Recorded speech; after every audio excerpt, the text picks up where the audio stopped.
मला एक सांगा, तुमचं शिक्षण झालं, शिक्षणानंतर एक डोक्यात चालू होतं आपल्या की काही नाही शिकून आपण जे करायचे ती शेती करायची आहे, वडिलांच्या मागे तुमचा आग्रह होता.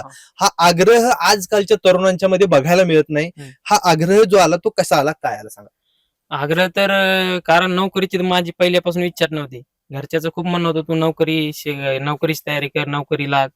त्यात शेतीत काय पडलं नाही. कारण माझ्या मनात होतं फक्त शेती आणि शेतीच करायचं. कारण मी घरच्यांना म्हणलं, तुम्हाला फक्त पैशाची गरज आहे, मी कुठून पण तुम्हाला पैसा देईल. तर मी त्यात पहिल्या वर्षी मी शेतीत उतरलो. काय सोयाबीन वगैरे कापूस, त्यात मला काही यश आलं नाही. त्यात पुरेसे काही पैसे व्यवहार म्हणजे असं काही झालं नाही. तर 2 वर्षापूर्वी नंतर माझ्या मामाने मला सांगितलं, तू केळी लागवड कर. तर मी दुसऱ्या वर्षी केळी लागवड केली. तर माझं 1 एकर क्षेत्रात मी 2,000 रुपयाची लागवड केली. त्यात मी कॅलिस बायोटेकचं रोप घेतलंय जीव्हीटी कडून. तर मला त्यात खूप बडे रिझल्ट आला. माझी घडाचं वजन, वादी, जे बुंदा सगळं व्यवस्थित आला.